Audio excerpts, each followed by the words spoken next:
Hi everyone, welcome to CF Benchmark's Index Bytes. I'm Thomas Erdösi, Head of Product, and today I'm joined by Cristian Isac, Senior Product Manager. Cristian, CF Benchmarks recently published a factor model for digital assets as part of the Marble 2025 conference proceedings with Springer Nature. Can you give our audience a recap on what this paper is about, please? Well, the core objective of the paper is to test whether crypto returns are truly random or whether they can be explained by systematic risk factors, similar to what we see in traditional finance. And so to do this, we apply well-established frameworks like Fama-French and Fama-MacBeth, but to digital assets. We build a data set combining exchange and order book data and on-chain metrics such as fees, total value locked, user activity, and supply. We then define an investable universe of the top 50 assets by market cap, apply liquidity filters, and last but not least, rebalance it quarterly to ensure replicability and representativeness. And so a first key step is understanding the data itself. We analyze the correlation across the different underlying metrics, both market-based and on-chain, in order to understand how they really move together and what they are actually capturing.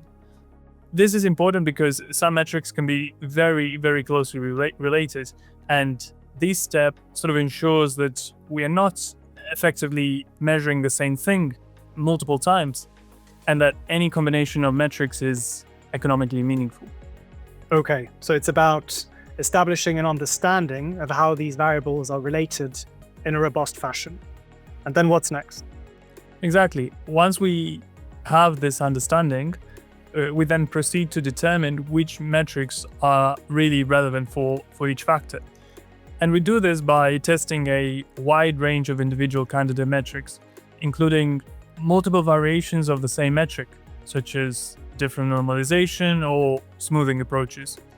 For each candidate metric, we construct a long-short portfolio and evaluate whether it comes to generate a meaningful risk premium. We then build a scorecard to assess all these metrics across several dimensions, including, but not limited to, performance in the form of annualized return and Sharpe ratios, risk in the form of volatility, drawdown, and last but not least, we also take into account implementation considerations such as portfolio turnover, which is also very important. And so this allows us to identify which individual metrics are robust and again, economically meaningful before proceeding to include them in the final factor definitions. Once this selection process is complete, we construct the final set of 7 factors, those being market, size, value, momentum, growth, downside beta, and finally, liquidity. Okay, so there we have it, the final CF Benchmarks factor model components. So how does our approach and implementation for these factors compare to traditional models? Well, in truth, these are implemented through long-short portfolios, following the same principles as the very well documented Fama-French risk factors framework, which I'm sure that yourself and our audience is quite familiar with. And that is a methodology that goes long assets with high exposure to a factor and shorts those assets with low exposure. In parallel, we also analyze the pairwise correlation between the factor themselves. We find that these are generally low, which is very important and very good news in fact. It confirms, in essence, that each factor is capturing a distinct source of both risk and return, rather than overlapping with each other. Finally, we test the model using 2 complementary approaches. First, time series regressions, which estimate factor sensitivities or betas. This is effectively the output of the Fama-French framework. And in simple terms, this tells us how much an asset's return changes when a given factor moves. So for example, how sensitive an asset is to changes in the market or growth factor. Second, and last but not least, cross-sectional regressions by using and implementing the very well-known as well Fama-MacBeth framework. Here we look across assets and establish the following question. Do assets with higher exposure to a factor actually deliver higher returns? And so in other words, what we're really establishing here is whether investors are being compensated for taking on that specific type of risk. Yeah, that makes a lot of sense, Christian, and it's really quite a rigorous process. So once you've built and tested the model, what do the results actually tell us? So what are the key takeaways in terms of how crypto returns behave and what's driving them? Well, the key result is that crypto returns are not random. They can be explained by systematic factors. So all 7 factors that we've just discussed are statistically significant, with market factor being dominant, but with additional factors like growth, value, momentum, adding significant and meaningful explanatory power. We also observe strong risk premia, growth being the strongest, and followed by the likes of momentum, value, and size.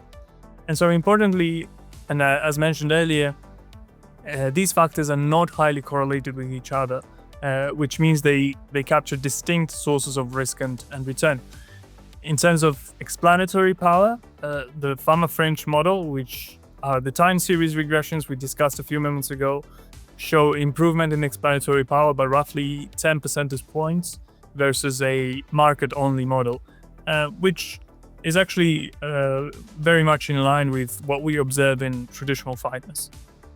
And using the Fama-MacBeth framework, the other dimension by which we evaluate our model, we find that risk premia are time varying, and that the model explains around 30 to 40% of the returns on average.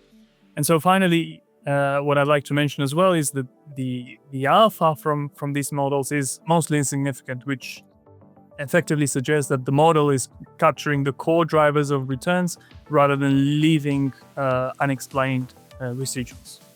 Yeah, that's really quite compelling. So from a practical perspective, why do these findings matter? How should investors think about this framework in terms of how they analyze and manage crypto portfolios?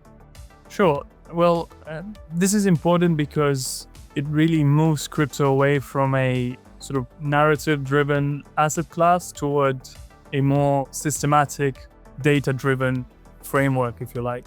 It also directly challenges the idea that crypto follows this random walk, showing instead that returns are driven by identifiable and measurable factors. And so in practice, this enables, for example, risk and performance attribution for investment teams. It also enables trading signals for quant funds, portfolio construction and optimization for asset managers, and also the development of smart beta and style-based product. And more broadly, crypto native data like fees and user activity provides real-time signals that are not available in traditional finance, which adds a new dimension to factor investing. And so this is exactly what underpins our factor intelligence data, helping clients move from narratives to understanding returns through factor exposures.